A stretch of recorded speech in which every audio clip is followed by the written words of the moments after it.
Welcome, Lunch Break with ATI. We're really glad to have you with us today.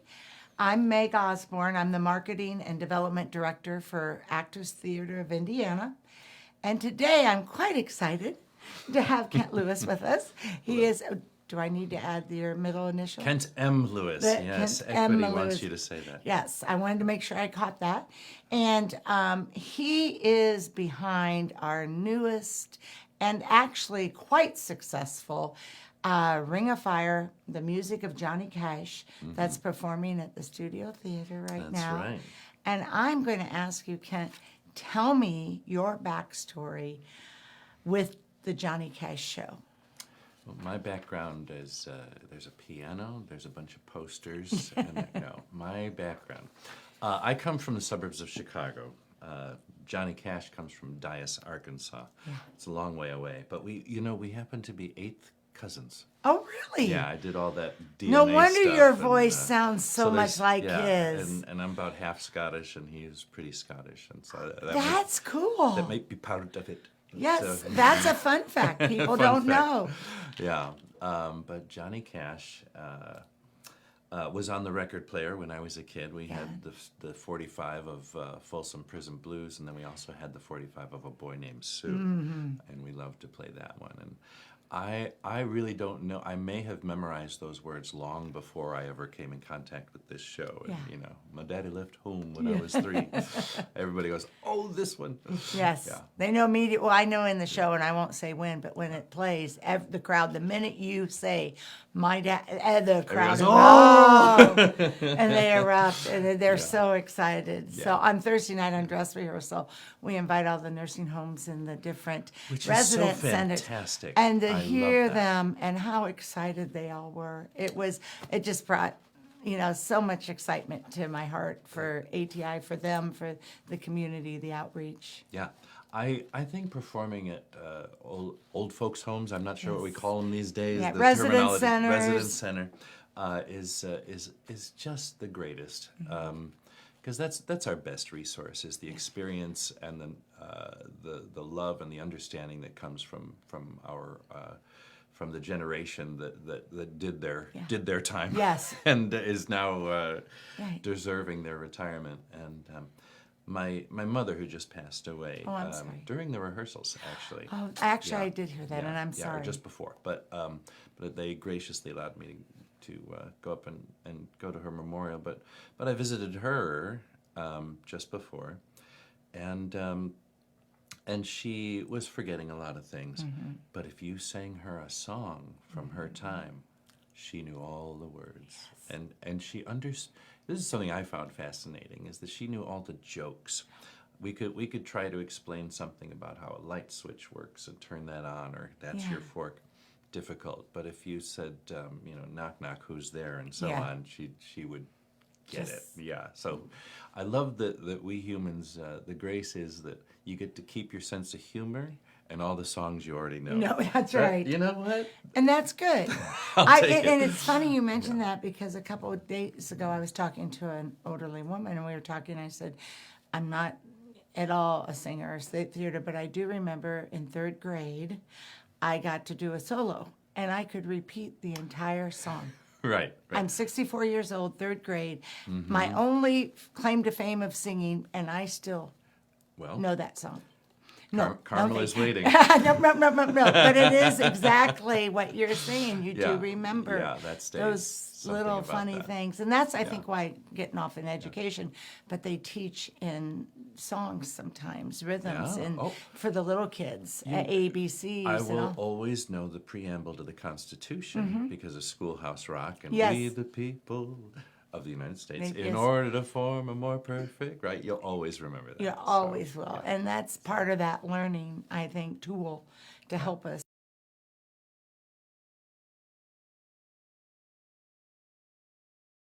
First night. Sure did. We've had full house.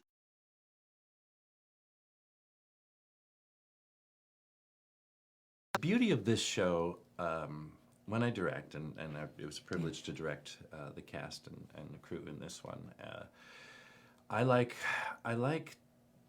to tell a specific story. And I find that the more specific you are, the more universal the message is. So I could say people should love each other. And well, that's true. But if you demonstrate, here's how Johnny loved his wife and what they had and what they had to let go of when they passed on. And it's very specific to them. This is the life they led. We can gather what we want to from that and apply it to ourselves. And so that's what I mean when I say the more specific, the more universal. Right. And Johnny Cash is one of those people that has a real specificity about him. You know, when you say, you know, Johnny Cash, you go, oh yeah, big man, big voice. Dark. Dark. Where's the black? 50s icon, and then resurgence again in the 60s, then the 70s, then the 80s, and so on. And then you think June Carter, and you think old school country, and so much. And then as he struggled with addiction, which is something that still plagues many of us today. Right. And he was a very religious man, and that's where he found his comfort and strength. Right. And very specific. But if you say, can you relate to Johnny Cash? Almost everybody says, oh yeah, oh yeah, because it's this rowdiness to redemption kind of story, and living life to the fullest, and along the way making your mistakes, because we don't learn unless we make mistakes. It's sad but true, and he made a lot of mistakes. And therefore he learned a lot, and I think by the end, he was always a man who sought wisdom, and by the end I think he was pretty close to a lot of things that a lot of us grasp for. And also open and honest about it too. He didn't try to hide. Well, he wrote poetry as a grade schooler. Right away he was rhyming, and you can see books of his where he just writes these rhymes, and they're really clever. He got it right away. There's a great story about he was singing outside of his house, and his mother's in the kitchen doing something, and he was singing just outside the kitchen window, and he's only this tall, so she thought, who is that? And he's out there singing, in the sweet by and by, and she says, who is out there? He says, oh, it's me, Mom. And it's this big voice for this, tiny little body, this little boy. And she says, keep it up. Yes. and he did. Yeah, and he did. Well, and it's, the tone. When you get on the stage and you open up, if someone closes their eyes, they will really truly feel it is the real Johnny Cash on the stage. And I just think it's incredible how your voice is so close. Obviously, it's me. But it is so close to his voice, his tone, his octaves. All of the. Yeah, I've made it.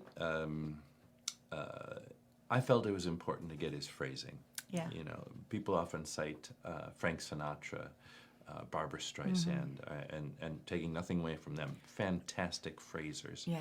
But Johnny Cash could phrase a song. We were talking about Boy Named Sue. The funny story about that is, so Shel Silverstein, who wrote Where the Sidewalk Ends and The Giving Tree, I think those are his, right? Exactly. I know it. Yeah. So he was a friend of June's, and they had dinner parties and things like that. And he was around right when Johnny did Folsom Prison, did the concert there. And June said, Shel's got this poem called A Boy Named Sue, and I think it'd be a great song for you. And they just threw 3 chords at it, and Johnny just made up a melody as he went along. And if you watch the old video, he's he's just making it up. Well, my daddy left home when I was 3, and he didn't leave much to ma and me. Just this old guitar and an empty bottle of booze. He just went with it. And it's just the way it flows out of him in a phrase that we all go, I got it. Yeah, that is. Yeah. Well, tell us about some of the people in the show. What a cast we have got. I agree. We have this show is unique in that the musicians are on stage and they are the actors. There's no separate band.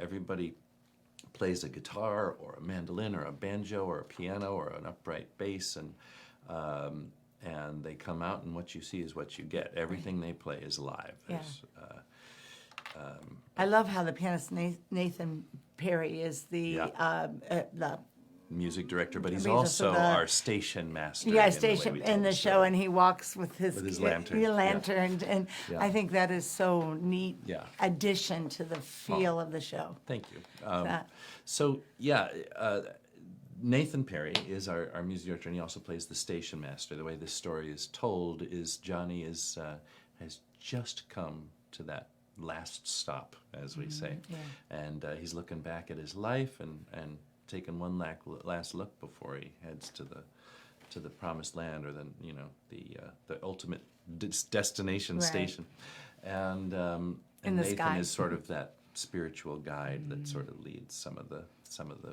That was a workings. clever. I don't know if that was you or what. That was clever. I That like was that. me. Yay! Yeah. Oh, good. Good Yeah. job. Good job. Yeah. Well, it's interesting because ordinarily this show, it can be a huge Broadway cast of 20 plus people and horns and things, and my personal preference is this 5 or 6 person, because then you play the instruments that are really in the songs instead of this, Adding to it. this Well, overdone. From kind the of thing. audience, I also feel at studio theater the intimacy that this show You're right there. projects. I feel like when you come out and you say that, everybody's just like in front of you going, "I see Johnny Cash." Yeah, we're as close as we are for some of it. Yeah, and I think that is an incredible experience It's- for the guests. It's a joy, and the audience really gets into it, and that's a credit to our lights and our sound and everybody.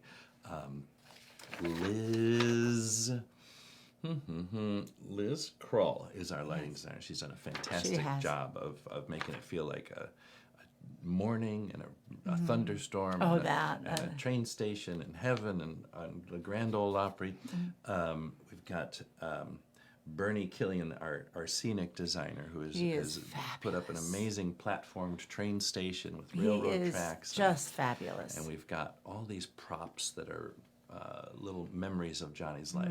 The props by Cynthia Collins, and we've got little fishing poles and pots and pans and Johnny's dad's coat and Sam Phillips sunglasses and just all these little remembrances hidden around the stage. Well, it's funny because when they were fishing, Brad, my husband, and I were up and and we're like, okay, what's that magnet going to catch? What's it going to catch? Because we were guessing whether it was going to be a fish or a ship. I mean, we were And it was were both. already into Well, it. don't give it away. No, I was just we never did figure it out, and it was like, ooh, what is it? Oh, you know? it's too quick. All right, we'll hold them up higher. But it was so funny because we caught on instantly as Yeah. as a cast of These are- this is cool. They're A fishing. couple They're of boys out in the fishing. country boy. caught yeah. on instantly. Yeah. That was good. And you're talking about our cast. Those 2 boys are Matt McClure and Brandon Allstott. And Matt is sort of famous in theater circles. He plays Buddy Holly a lot, and now he's moving into directing and such. And he did me a favor by coming to do this show and play some guitar. And he has added to his arsenal and now plays some banjo and some mandolin, and has just done an amazing He was job. fabulous too.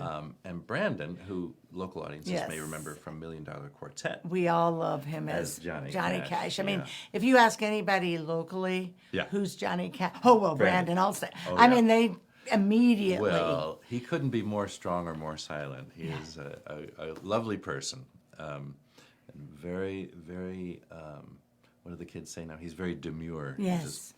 just sort of sits back and. But when he gets on and starts dancing and Great playing, fun. he's Yes, he and Sarah. Yeah, I mean, I just laughed because I've known Brandon for a long time, and I'm like, man, he can turn it on and he can Yeah. be who he is. Yes. So Brandon plays the younger Johnny Cash. I play what we call the more mature or wiser. Wiser. Experienced. Let's use wiser. Yeah, wiser. Sadder but wiser. And Sarah Hund, who she's- plays the guitar and the violin or fiddle, we would call Yeah. it. And she plays the upright bass. She comes in as the warden.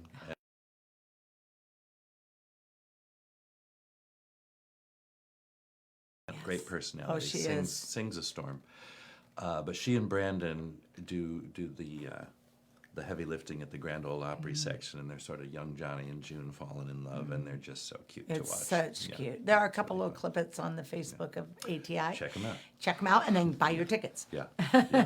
Yeah, and then we have Jordan Simmons on the upright bass, and Jordan is an orchestra pit player who is making his onstage debut, I understand. Well, then hats off to him. He's a real natural actor. He's has several key moments in the show and covers a lot of ground. And that upright bass with that slap sound, along with the tic tac coming from Matt McClure's guitar, and Brandon's vocal, and a lot of I don't know if everybody knows this, but Johnny Cash used to just play the drums on his guitar. He would put a dollar bill in between the strings, and he wouldn't actually make any sound. He would go chick chick chick chick chick chick chick chick chick, and that's how they'd get some drumming going. And the bass player would play boom taka boom taka boom taka, and Luther Perkins would have a little slap back from Sam Phillips, and we go dooka tika dooka tika. He's just playing doom ding doom ding, but the effect would go dooka tika dooka tika. You put them all together, and you get that boom jigga boom, that old whole Sun Records sound, and we get that just like the record here, and put them all together. It's just fantastic. And then Luther Perkins, of course, in MDQ, it's Carl Perkins.